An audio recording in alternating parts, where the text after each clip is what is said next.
Assalamualaikum warahmatullahi wabarakatuh. Selamat siang dan salam sejahtera untuk kita semua. Hari ini Bu Yunita akan menjelaskan terkait materi partikula dan teknologi partikula dan sukrokimia, khususnya pada materi di minggu ke-9 yaitu terkait karakteristik pada gula. Jadi materi di UAS ini memang sepenuhnya akan kita banyak bahas terkait pada gulanya ini. Nah, mungkin ini agak sedikit kebalik. Kalau kemarin saya jelaskan terkait sumber-sumber gula dan cara ekstraksinya, sekarang baru saya akan jelaskan karakteristik gula. Oke, jadi apa sih yang disebut dengan gula? Gula di sini adalah karbohidrat sederhana yang menjadi sumber energi dan merupakan komoditi perdagangan utama. Gula paling banyak diperdagangkan dalam bentuk kristal sukrosa padat. Jadi, kalau secara ini terminologi secara umum, kalau kita membahas gula, maka biasanya itu kita selalu asosiasikan dengan kristal sukrosa. Padahal sebenarnya gula itu adalah kelompok yang besar sekali dari kelompok karbohidrat sederhana ini. Tidak hanya sukrosa, bisa juga ada glukosa, ada maltosa, dan sebagainya. Tapi memang kalau secara perdagangan, maka yang paling banyak kita bahas adalah sukrosa. Nah, karbohidrat sendiri didefinisikan sebagai polihidroksialdehid atau polihidroksiketon. Jadi ini ada istilah poli, hidroksi, dan aldehid atau polihidroksiketon. Ini penamaan secara kimiawi dan juga turunan-turunannya atau derivatnya. Suatu karbohidrat sendiri merupakan aldehid nih. Polidihidroksialdehid itu adalah ikatan CHO. Jika oksigen karbonil berikatan dengan satu atom karbonil dan suatu keton. Jika oksigen karbonil berikatan dengan satu karbon internal. Jadi karbohidrat ini intinya dia punya gugus fungsional berupa gugus aldehid dan juga gugus fungsionalnya berupa gugus keton. Jadi bisa yang aldehid, bisa yang keton, di mana selain aldehid dan keton mereka juga punya ini hidroksil atau polihidroksil atau OH ini. Nah, mari kita lihat strukturnya. Nah, seperti yang sudah kita jelaskan di materi sebelumnya yang banyak bahas pati, karbohidrat ini ada beberapa kelompok yaitu monosakarida, satu kelompok gugus sakarida, oligosakarida beberapa dan juga polisakarida. Nah, sekarang apa sih yang dimaksud dengan monosakarida? Secara umum, monosakarida memiliki sifat tidak berwarna, kemudian merupakan kristal padat bebas yang larut dalam air. Ada kata kuncinya larut dalam air. Kenapa ini terjadi? Karena sakarida tadi saya katakan dia merupakan polihidroksi. Nah, ketika polihidroksi, gugus OH ini berikatan dengan molekul air, yaitu molekul H2O, maka akan terjadi ikatan hidrogen. Nah, ikatan hidrogennya inilah yang kemudian memudahkan terjadinya pelarutan molekul gula ke dalam air.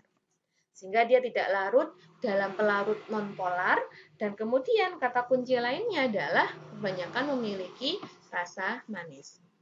Monosakarida sendiri atom karbonnya bisa terdiri atas atom karbon 3 sampai 7. Jadi nanti ada yang namanya trisakarida, bukan, ada yang kelompoknya kayak glukosa itu kan C6, ada yang kayak golongannya pentosa C5 dan seterusnya. Pilihannya bisa pasti memiliki gugus hidroksil yaitu OH ditambah sama gugus keton atau gugus aldehid. Jadi salah satu. Gak mungkin dalam gugus monosakarida itu ada gugus keton dan aldehid, tetapi hanya salah satu di antara keduanya. Nah, setiap monosakarida tadi, kalau aldehid dia biasanya berada pada atom C pertama, kalau keton biasanya ada pada atom C yang kedua. Nah, ini perbedaan strukturnya yaitu antara gugus aldehid dan gugus keton. Pada struktur aldehid, ini adalah glukosa. Di sini bisa dilihat, jadi gugus atom C pertamanya mengikat oksigen di C pertama, ini karbonil atau aldehid. Kalau keton itu di C kedua. Kelompoknya apa sih yang dia di sini? Biasanya adalah kelompoknya adalah glukosa, ini contohnya molekulnya. Dia adalah kelompok heksosa, C-nya ada 6. Kemudian di sini ada fruktosa. Fruktosa ini dia ketosa atau dari gugus keton. Jadi ketosa dari gugus keton. Kemudian jadi ketosa dari gugus keton. Kemudian dia juga sini C6, termasuk dari golongan heksosa. Nah, ini ada lagi gambaran lainnya. Jadi, dalam menggambarkan struktur kimia gula, itu bisa jadi dua gambar. Yang pertama, bentuk berdiri, ya kita sebut saja lah, bentuk berdiri dan bentuk melingkar atau siklik. Jadi, bentuk berdiri ini, kalau kalian lihat di bentuk berdiri ini pasti nomor satunya dimulai dari atom C yang memiliki gugus karbonil. Ini C1, 2, 3, 4, 5, 6. Nah, di sini kalau kalian lihat, ada kalau masih ingat pelajaran kimia dulu, jadi ada yang dinamakan dengan atom C chiral. Apakah atom C chiral ini? Atom C chiral adalah atom C yang 4 tangan yang diikatnya memiliki gugus fungsional yang berbeda. Contohnya C chiral yang nomor 2 ini. Yang atas mengikat CHO, yang kanan mengikat OH, yang kiri mengikat H, yang bawah mengikat apa? Mengikat C4, H sekian, O sekian. Nah, ini kan berarti dia mengikat struktur yang berbeda, makanya disebut sebagai atom C chiral. Nah, dalam struktur glukosa ini ternyata setelah kita amati ada 1, 2, 3, dan 4 atom C chiral. Nah, di antara 4 atom C chiral ini ada satu yang disebut sebagai atom C simetris. Atom C asimetris. Apakah atom C asimetris itu? Atom C asimetris ini adalah atom C chiral yang terjauh dari karbonil CO dan dia sebagai dasar penamaan D atau OH di kanan dan juga L OH di kiri. Kalian mungkin kemarin juga pernah dengar ya, saya menyebutkan, oh yang namanya selulosa sama pati itu adalah isomer. Bedanya apa? Ada di alfa dan di beta. Atau kalau di protein ada namanya protein itu L, ada juga protein yang D. Nah, jadi secara kimia secara struktur kimia produk-produk pangan tersebut perbedaan posisi struktur itu menyebabkan perbedaan nama, yang selanjutnya juga pasti menyebabkan perbedaan karakteristik. Ya tadi, glukosa sama glukosa ini kalau dia alfa glukosa dia jadi pati, kalau beta glukosa dia jadinya adalah selulosa atau serat. Dua-duanya sangat berbeda strukturnya. Nah, ketika kita mau membuat gambaran struktur siklik atau lingkaran dari glukosa, maka kita harus memperhatikan dulu posisi ini tadi. Utamanya adalah posisi atom C asimetris. Jadi, ini adalah gambaran berbentuk siklik dari glukosa, di mana ini sudah patennya pasti. Bentuknya adalah segi 6, tetapi di sini yang terikatnya adalah oksigennya. Jadi, kalian bisa bayangkan, di sini ini yang terjadi adalah atom C yang satu ini akan berikatan dengan C yang nomor 5. Ya. Bisa dibayangkan atom C yang pertama ini berikatan dengan atom C yang pertama ini berikatan dengan atom C yang kelima, di mana OH-nya ini yang dari C-nya ini akan berikatan dengan O-nya ini. Makanya ini gambarnya kan seperti ini. O-nya di ujung sini, ada C pertama, C1, kemudian C kedua, 3, 4, 5, 6, 7, dan seterusnya, sampai 6. Nah, kalau dalam membuat gambaran seperti ini, yang perlu kalian lakukan, kalau di sini kan, nih kalau struktur garis berdiri ini, kalau misalnya C asimetrisnya yang paling jauh itu O hanya di kanan, ini kan berarti dextrose ya, D, atau konfigurasi kanan kalau kalian biar nggak bingung ya, D itu biasanya kanan dextrose, L itu luvus atau kiri.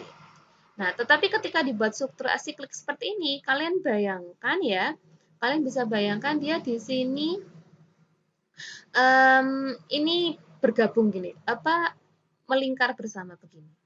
Nah, ketika dibuat melingkar bersama ini, maka selain melihat posisi yang tadi dari D-nya, di ketika siklik, ini kita juga bisa membuat struktur yang alfa sama beta. Adapun perbedaan alfa dan beta ini terletak pada posisi OH di atom C pertama.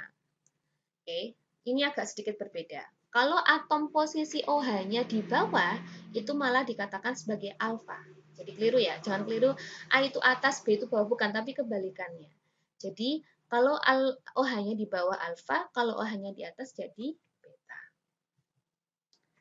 Oke, ini tadi yang saya jelaskan, notasi D dan L.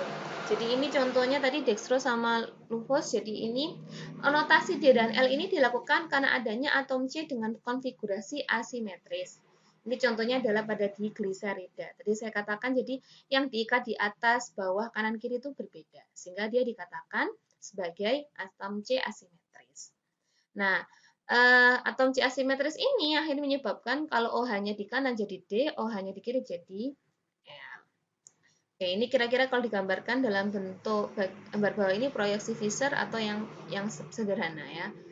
Yang kalau ini sebenarnya ini adalah atas, nih bawah, ini kanan. Nah, penamaan gula ini, mari kita yang tadi sudah jelaskan, untuk gula dengan atom C asimetrik yang lebih dari satu, notasi D atau L ditentukan oleh atom C asimetrik terjauh dari gugus aldehid atau keton. Nah, itu saya katakan. Yang paling jauh adalah yang ini, C-nya di kanan. Kalau di kanan namanya D-glukos. Kalau OH-nya di kiri, maka dia disebut sebagai L-glukos. Sebenarnya kalau kalian pahami, D dan L itu sebenarnya lebih kepada kayak kecermin kan. Cermin seperti ini ya, ini kan cermin. Cermin inilah yang kemudian menyebabkan perubahan dia, apakah dia dextrose ataukah dia luvose. Nah, kalau di alam memang yang paling banyak, kalau bentuk gula, itu adalah isomer D. Nanti kalau kalian belajar protein, kebalikannya. Kalau protein justru yang paling banyak di alam itu bukan D, tapi dia adalah yang L. Nah, sekarang ada lagi terkait struktur gula, itu adalah hemiasetal sama hemiaketal. Asetal, hemiketal. Aldehida sebagai gugus fungsionalnya gula, ini tadi ya, aldehida ini bisa bereaksi dengan alkohol membentuk hemiasetal. Jadi hemiasetal itu adalah aldehid yang berikatan dengan alkohol. Adapun kalau hemiketal itu adalah keton yang bereaksi dengan alkohol. Jadi itu sebenarnya sama, ini keton, alkohol, hemiketal. Jadi sebenarnya simpelnya reaksi hemiasetal atau hemiketal itu adalah ini. Pelepasan ikatan rangkapnya di gugus aldehid atau keton. Sehingga dia nanti jadi ikatan hidroksil. Ditambah sama ester. Kalau hemiasetal, C-nya ini atasnya adalah H, karena dia C ujung. Tapi kalau hemiketal, ini nggak ada H, tapi ini R, ini juga R.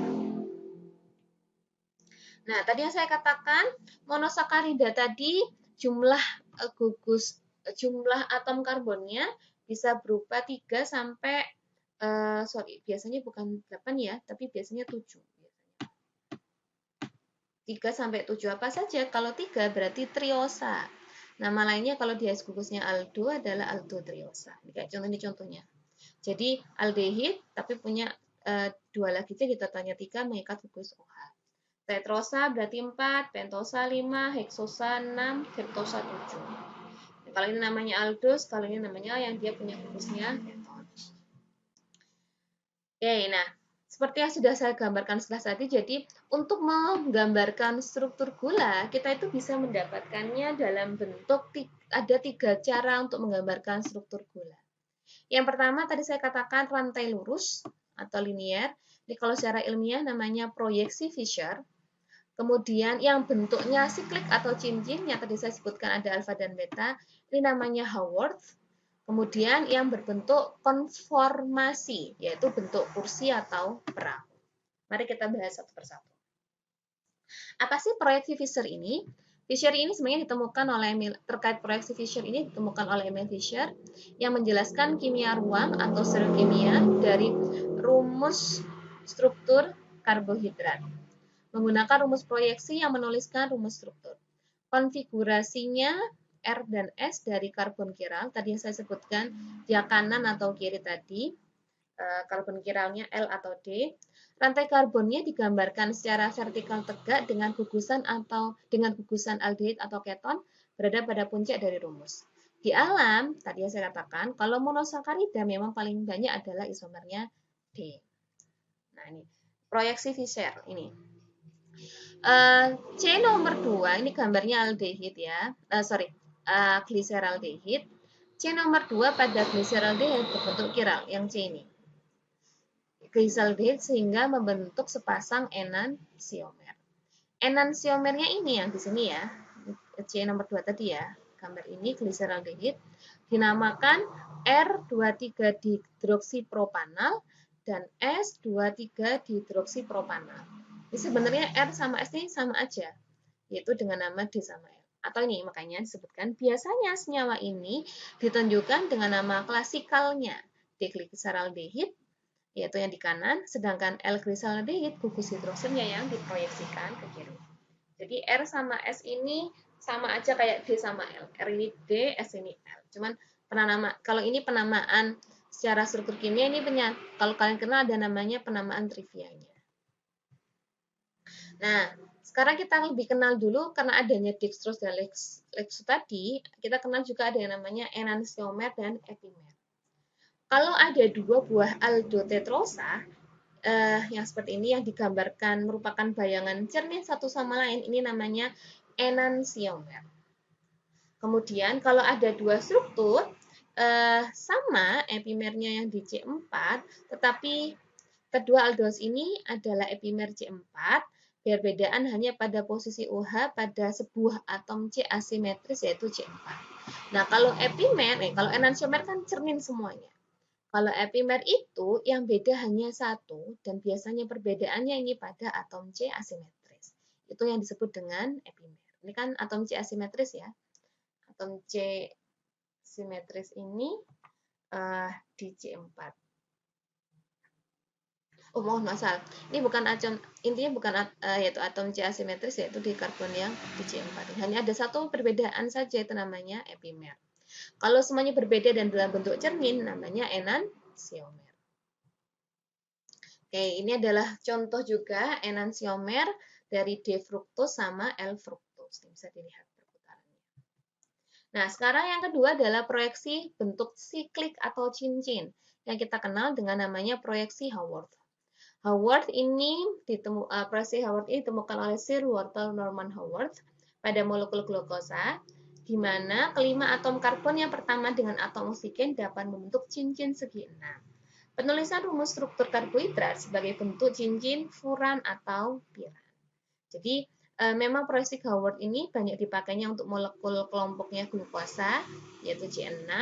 Ini ada dua yang bisa dibentuk, yaitu bentuk furan atau bentuk piran.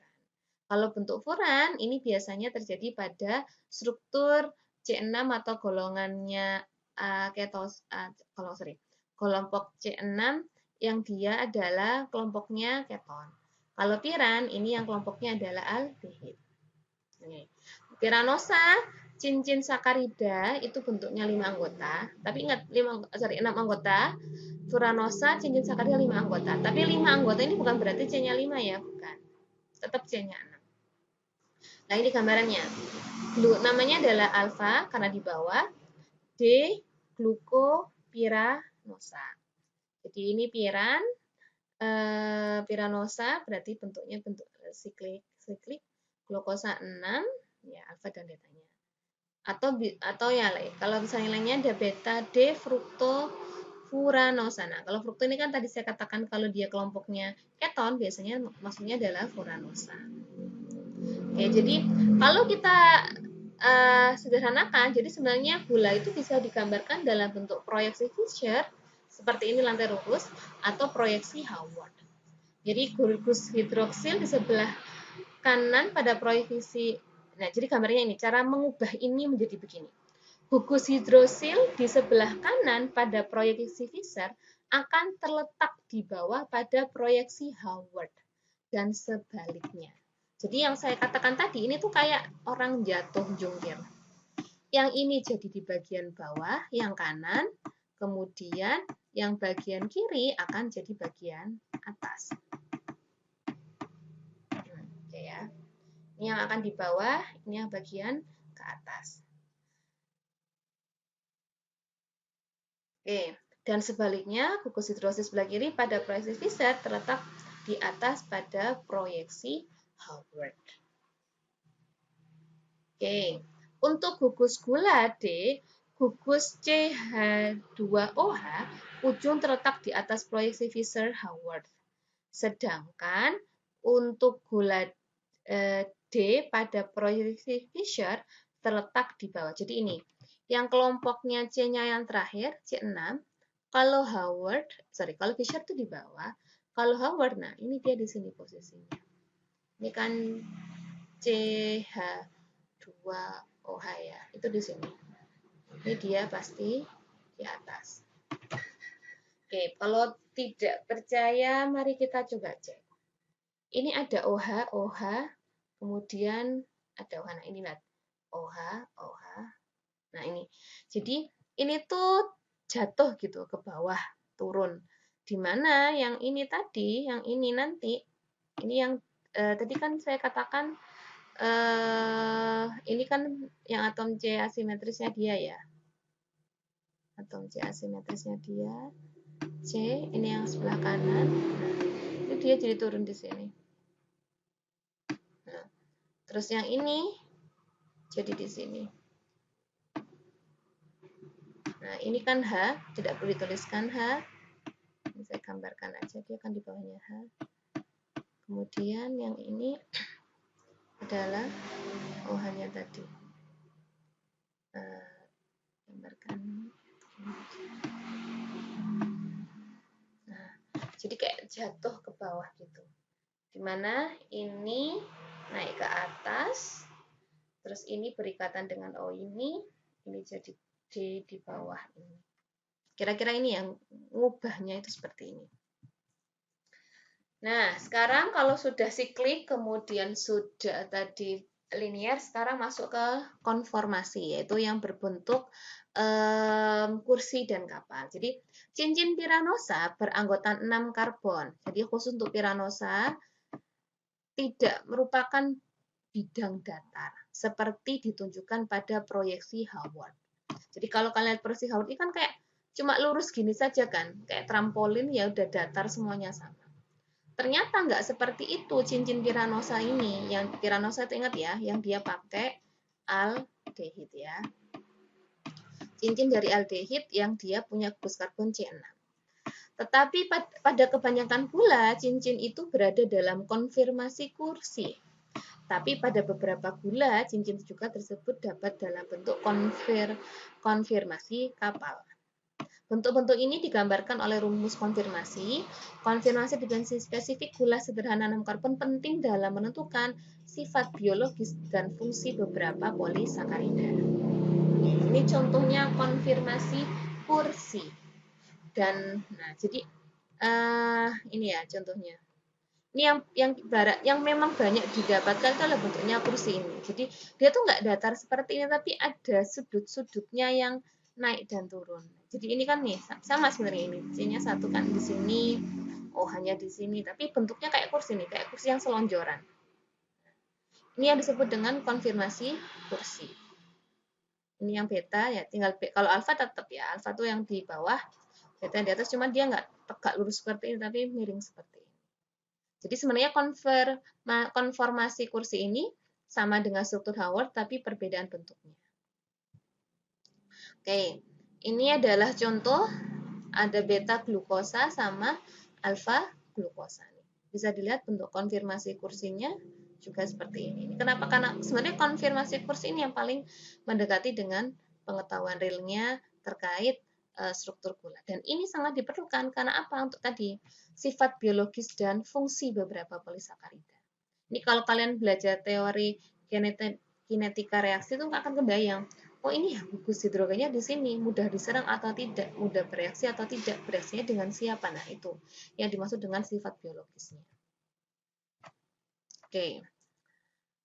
Petosa dan hektosa dapat membentuk siklik melalui reaksi gugus keton dan aldehid dengan atom gugus OH dari semen. Tadi yang saya ceritakan ya, dia bereaksi. Glukosa membentuk hemisetal intramolekuler sebagai hasil reaksi aldehid dari C1 dan OH dari C5 yang disebut dengan piranosa. Tadi yang saya ulang ya, siklik ini disebut dengan proyeksi Haworth.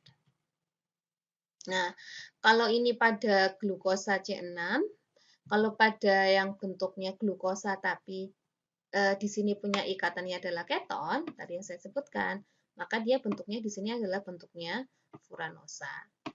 Teorinya sama semuanya. Cuman ini, nah di sini yang membedakan. Karena dia C nomor 2, maka C1-nya ada. Di sini di atas. Kemudian sama ya, sistemnya kayak tadi, jungkel tadi ya. Yang bawah ini nih, posisi ini, yang kanan, akan sama dengan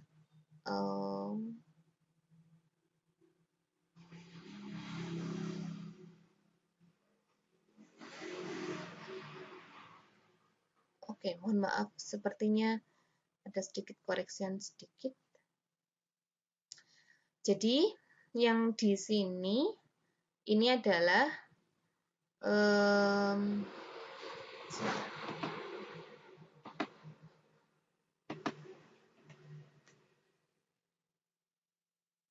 jadi, yang ini kasusnya adalah,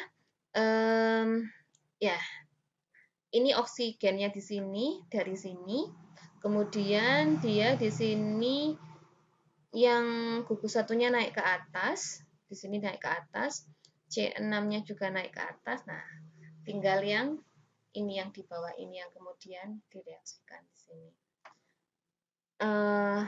HOH, HO. Kok agak beda ya? Saya jadi merasa something wrong karena harusnya secara teorinya ini ketika OH, maka di sini 2 OH, maka di sini OH, di sini juga H. Tapi nanti saya akan cek lagi ya. Jadi ini reaksinya dari atom C kedua dengan atom C yang kelima.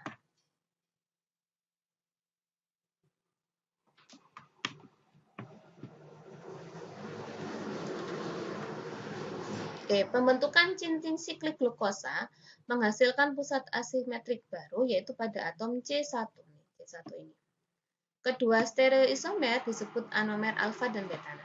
Ketika sudah dibentuk siklik, ada perbedaan lagi nih yang muncul, yaitu perbedaan posisi posisi hidroksil pada atom C1. Kalau misalnya ini OH-nya di bawah struktur cincin namanya alfa, kalau OH-nya di atas struktur cincin namanya beta. Nah, ini tadi masih terkait konformasi kursi. Karena sifat ikatan karbon yang berbentuk tetrahedral, maka gula piranosa membentuk konfigurasi yaitu dalam bentuk kursi atau perahu tergantung dari gulanya. Tapi tetap sama, ini juga nanti ada alfa jika di bawah, beta jika dia di atas. Nah, seperti yang sudah saya jelaskan sebelumnya, ternyata gula ini nggak hanya kelompoknya glukosa aldehid saja, aldehid atau keton saja. Ternyata juga termasuk yang kelompok gula adalah turunan-turunannya. Salah satunya adalah jika gula tersebut mengalami reaksi oksidasi, dioksidasi gula aldehidnya dengan suatu oksidator, maka dia akan menghasilkan oksidator, biasanya kata kuncinya yang ditambahkan lagi glukosa oksigennya. Dia akan menjadi asam karboksilat. Makanya disebut juga dengan, karena dia kelompoknya asam, D masih gula juga sebelah kanan, karena ini glukosa, D glukonat. Asam diglukonat ini juga bagian dari produk turunan gula. Ini, gula yang dapat dioksidasi adalah senyawa preduksi. Gula demikian disebut sebagai gula preduksi. Jadi gula yang bisa ditambahkan, direaksikan dengan oksidator menjadi asam karboksilat itu disebut dengan gula pereduksi. Senyawa yang sering digunakan sebagai pengoksidasi adalah ion Cu2+ yang berwarna biru cerah, yang mana kalau sudah tereduksi menjadi Cu+ menjadi warna merah bata atau merah kusam yang dia berada di dasar atau dia di sini tenggelam. Pengujiannya biasanya dengan namanya pengujian larutan Benedict. Ini biasa dipakai untuk penentuan orang yang diabetes. Kenapa? Karena ini orang diabetes itu air urinnya mengandung gula. Jadi urinnya dites, kalau dia dalam urinnya mengandung gula, direaksikan dengan reaksi Benedict, yaitu yang mengandung ion Cu2+, maka nanti akan didapatkan endapan merah bata atau merah kusam. Jadi ini ya, glukosa ditambah sama Cu2+, panas dan sebagainya akan menjadi Cu2O ini yang tidak larut dan dia warnanya merah bata. Atau kalau mau nguji juga ada tidaknya gula aldehid ini bisa direaksikan dengan gula dengan oksigen, nanti akan jadi asam glukonat. Lalu yang diukur adalah ini, adanya H2O2, adanya gelembungnya di sini. Atau jika direaksikan dengan ATP menjadi glukos 6 fosfat dan ADP. Nah, G6-nya dari P-nya yang diukur. G6P ini yang diukur. Jadi turunan gula yang pertama tadi adalah kelompoknya hasil oksidasi gula aldehid. Nah, berikutnya lagi kelompok turunan gula lainnya ada yang kita kenal dengan nama gula alkohol. Gula alkohol itu apa? Gula alkohol ini contohnya ini ribitol. Jadi dia tidak strukturnya kayak gula kan? Ada hidroksil, C-nya panjang. Tetapi dia tidak punya gugus aldehid dan keton. Jadi semuanya gugusnya adalah hidroksil atau OH. Itu makanya namanya gula alkohol. Contohnya ribitol, maltitol, dan kawan-kawannya. Juga sebenarnya masih punya rasa manis. Kemudian ada namanya gula asam. Nah, ini tadi yang saya katakan, gula asam ini adalah hasil dari reaksi oksidasi. Jadi gula gugus aldehid pada atom C1 atau OH pada atom C6 akan dioksidasi membentuk asam karboksilat menjadi kelompok turunan gula lainnya yaitu gula glukonat dan asam glukonat dan asam glukuronat. Kalau asam glukonat hanya satu yang di C1-nya, kalau D-glukuronat yang di C6-nya. Selain itu ada apa lagi produk turunan gula? Ada namanya gula amino. Seperti namanya amino, berarti gula amino ini ada gugus amin NH3 yang menggantikan gugus hidroksilnya. Ini contohnya adalah pada alfa D glukosamin. Jadi persis kayak glukosa, cuman ini diganti amin. Nah, bisa juga yang dimasukkan ini bukan aminnya, tapi asetil amin.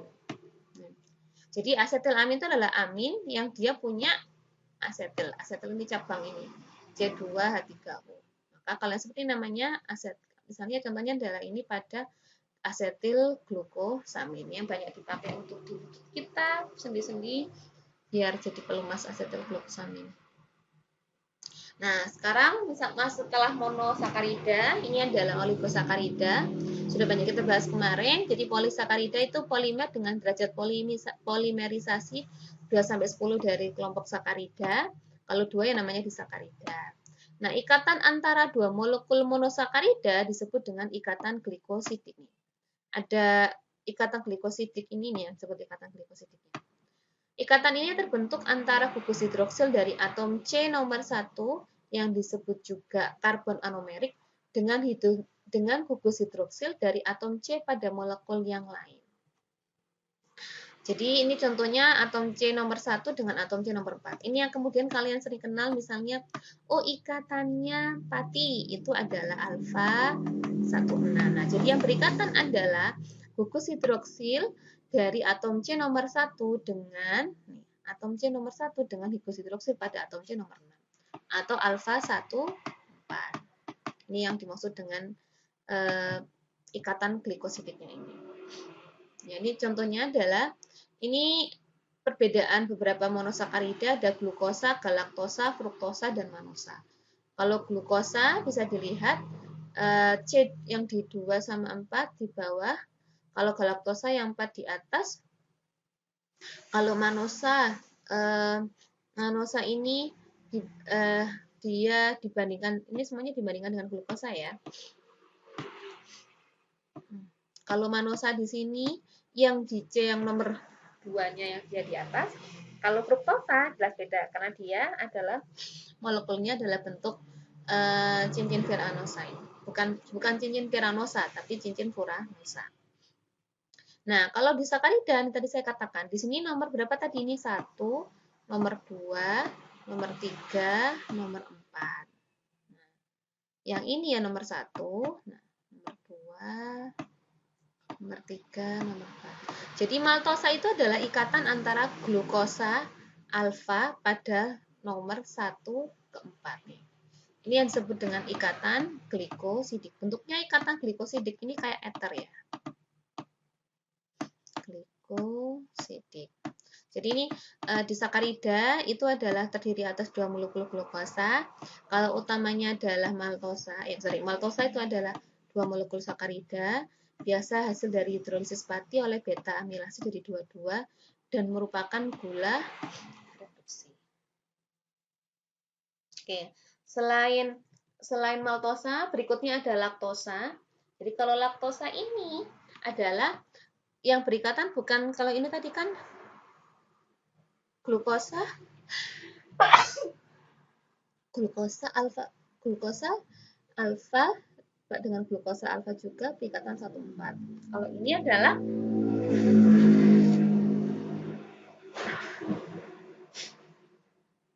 ini adalah laktosa. Laktosa itu ikatan dari glukosa dengan galaktosa. Kedua-duanya alfa juga, cuman ini ikatannya adalah melalui ikatan beta. Kenapa ikatan beta? Ini awalnya OH-nya di bawah, sehingga dia bentuknya lurus seperti ini. Kalau yang ini OH-nya di atas, sehingga sehingga dia bentuknya miring kayak begini. Ini yang menyebabkan dia galaktos beta 1,4 glukosa. Tapi sama nyambungnya di C nomor 1 dengan C nomor 4. Nah, laktosa sendiri ini banyak terdapat pada susu, baik dari mamalia, sapi, kambing, ataupun manusia, dan juga bagian dari gula reduksi. Berikutnya disakarida lainnya adalah yang kita kenal tadi adalah sukrosa. Sukrosa ini bentuk ikatan glikosidiknya alfa. Nah, ini lihat. Dia adalah glukosa, ikatan glikosidik alfa 1, 2. Ini nomor 1. Nah, ini pada fruktosa, dia di sini nomor 2, C yang kedua. Nah, banyak terdapat pada cane atau kemarin yang sudah kita bahas, yaitu tebu atau bugenvit. Nah, ini adalah gula non-reduksi. Dibedakan. Jadi, kalau yang seperti bahasan sebelumnya, apa sih bedanya gula reduksi dan reduksi, non-reduksi? Kalau gula reduksi itu masih bisa direaksikan dengan oksidator, menghasilkan kelompoknya asam karboksilat, tapi gula non-reduksi tidak bisa. Nah, ini kita akan bahas nih. Ada tidaknya sifat pereduksi dari suatu molekul gula ditentukan oleh ada tidaknya gugus hidroksil bebas yang reaktif. Jadi ada gugus OH yang reaktif atau tidak. Ya. Sukrosa tidak mempunyai gugus OH bebas yang reaktif karena keduanya sudah saling terikat. Sedangkan laktosa mempunyai OH bebas pada atom C nomor 1 pada gugus glukosanya. Oke, kita lihat laktosa ya. Atom C nomor satunya ini masih menjadi gula, masih menjadi bebas, masih bisa direaksikan. Ini masih bisa direaksikan. Tetapi kalau pada sukrosa, dia di sini fruktosa. Ingat ya, dia di sini fruktosa. Dia udah nggak bebas lagi, bukan gula, bukan gugus hidroksil bebas. Karena itu laktosa bersifat pereduksi, sedangkan sukrosa bersifat non-pereduksi. Nah, untuk sukrosa sendiri memang penting dia dalam perdagangan tadi karena banyak didapatkan dalam pengolahan pangan dan ini sumber-sumbernya. Ini ya, rangkumannya glukosa tuh maltosa tuh glukosa ikatan alfa 1,4, laktosa galaktosa glukosa ikatannya beta 1,4, sukrosa glukosa fruktosa ikatannya adalah alfa 1,2. Tolong diingat-ingat. Oke, pada pembuatan sirup, gula pasir sukrosa dilarutkan dalam air dan panas sehingga sebagian sukrosa menjadi glukosa dan fruktosa. Nah, jadi kalau ada istilah gula invert itu apa sih? Gula invert itu adalah gabungan dari glukosa dan fruktosa yang merupakan penguraian dari sukrosa. Nah, gula invert tidak dapat berbentuk kristal karena kelarutan fruktosa dan glukosa yang sangat besar. Oligosakarida dapat diperoleh dari hasil hidrolisis polisakarida dengan bantuan enzim tertentu atau hidrolisis dengan asam. Bila pati dihidrolisis dengan enzim transglukosidase akan dihasilkan suatu oligosakarida besar dengan derajat polimerisasi besar. Inilah yang disebut dengan dextrin. Ini kayak kemarin kita bahas modifikasi pati. Jadi molekul polisakarida yang besar kalau kita potong tapi nggak sampai kecil, ya sebutlah ukuran sedang, itu akan jadi molekul yang namanya dextrin.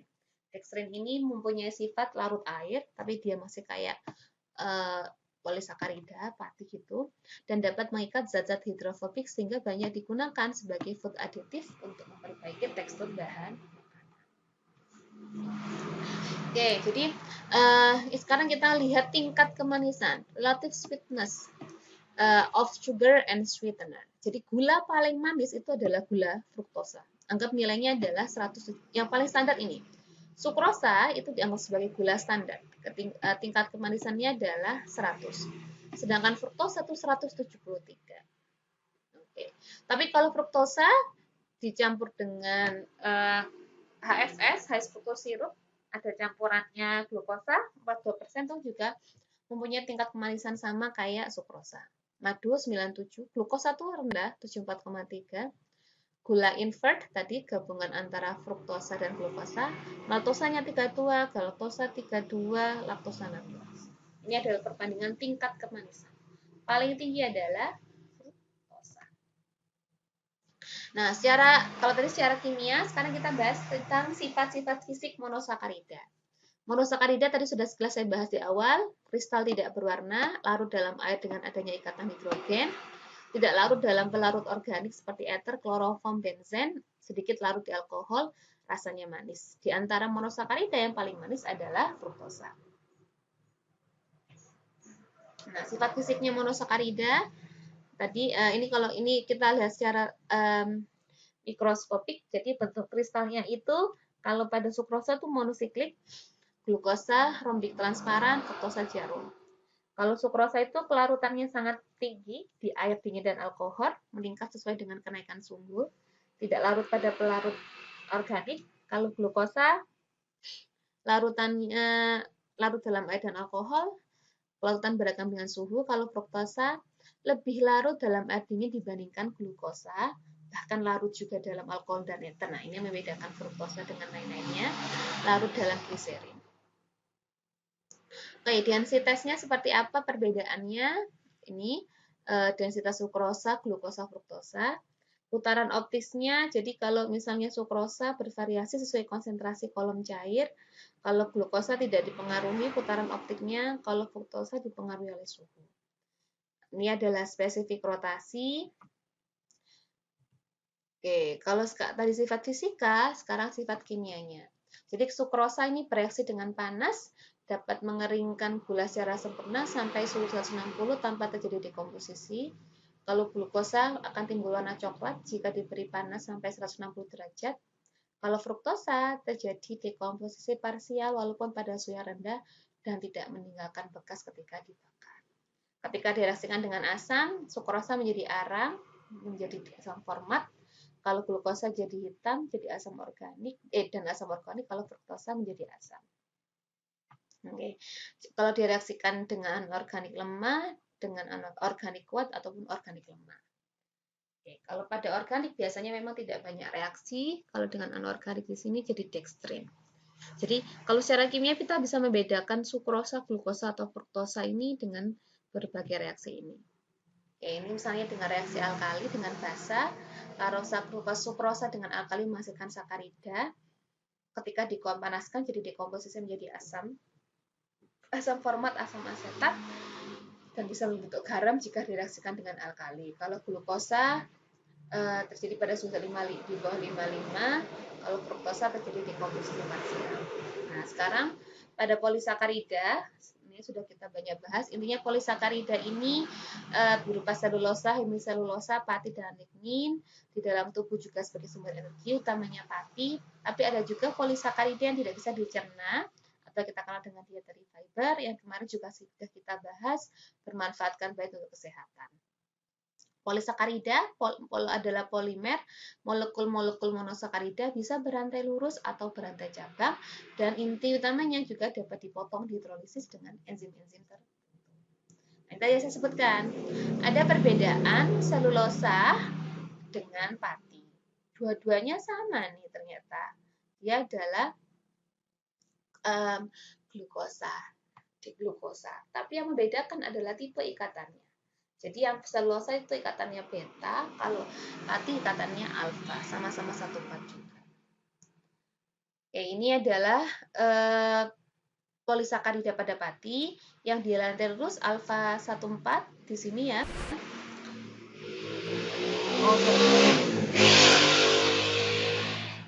Ini adalah pada selulosa. Jadi yang bentuknya beta ini tadi, bentuknya bisa lurus ataupun bisa berjabang. Oke, kuliah yang dapat Bu Yunita sampaikan. Mohon maaf jika ada kekurangan. Selamat belajar dan tetap semangat di rumah. Assalamualaikum warahmatullahi wabarakatuh.